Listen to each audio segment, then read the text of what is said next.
All right, just enough time for me to grab some coffee, not enough time for me to drink it. Try not to knock it over here. So, what we have for number 13 is a problem where there are 8 wooden spheres with a radii of 3 inches each, packed snugly into a square box 12 inches on one side. So, 12 cubed will give us the volume of that box. Now, the remaining space is filled with packing beads, and we want to find the volume occupied by the packing beads. By the way, this is the sort of problem where you're going to see geometry in real life. The reason why they're going to want to know this volume taken up by packing beads is because packing beads are frequently sold in terms of cubic feet or cubic inches or something like that. So they're going to tell you like how much space those packing beads will take. And if you're in charge of a business and you're sending out all these packages regularly of spheres, you need to also know how much money you're going to spend in shipping so you can estimate the total that you will have in costs. Sometimes that includes proposing it. Sometimes that means that you're trying to work out how much would you save shipping a different way or with a different type of packing beads so you can write a proposal to switch. So these sorts of things are actually really handy, and that's why they give you these sorts of problems, not just to give you a headache, because man, this is kind of different wording than we're used to. But that's real life for us. A bit of a headache, right? So let's look at those 8 wooden spheres. Now, as soon as I'm looking at them packed into a space and they are filling space, I know I'm talking about volume because volume is this filling of space. So if I'm looking at spheres and I'm talking about volume, immediately I know I should be looking at the formula 4/3 pi r cubed. Again, watch that cubed. You don't want to switch that to a squared on accident.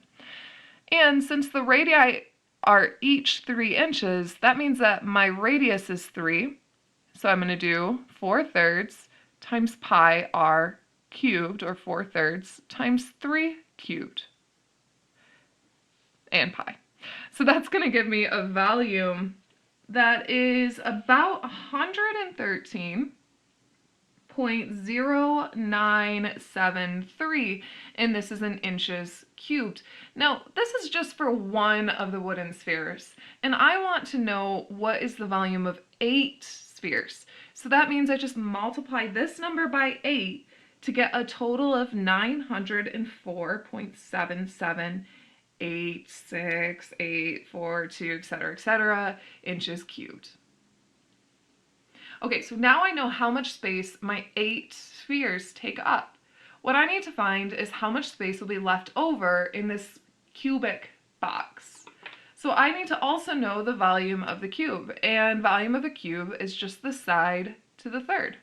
So we have a volume of 12 cubed, and 12 cubed is 1,728, and that's cubic inches here.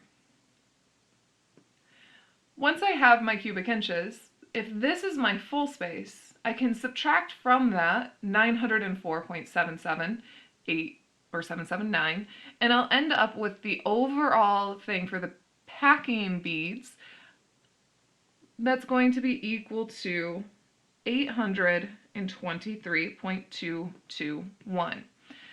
So the beads are what we consider that negative space, that normally empty space.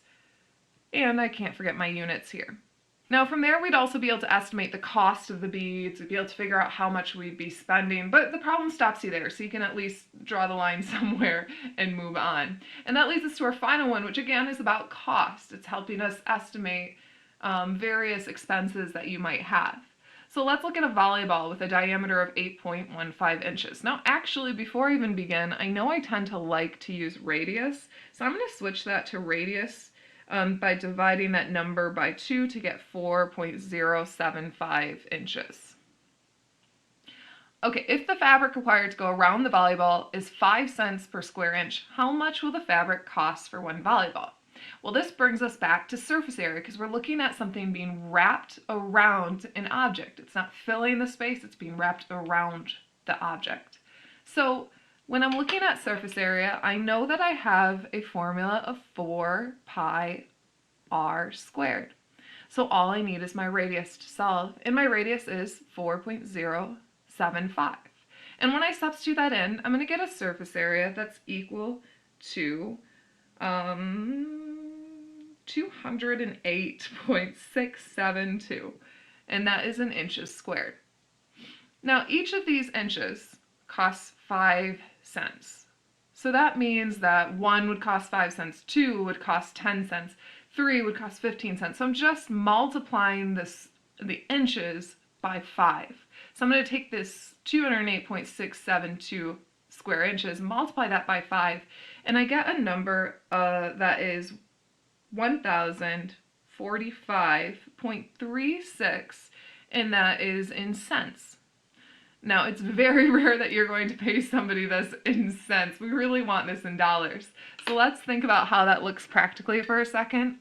If 5 cents is usually written 0.05 for dollars, all it means is that we're moving this normal decimal place 2 places back in order to get that 0.05. So you can follow that process here. This was in cents. I'm going to move it 2 places back to get it into dollars, and that gives me 10.4536, but we always round up, so it's going to be this $10.46. And by the way, I know I just said we always round up. That's just in terms of money. It's just kind of the principle that they've set forward.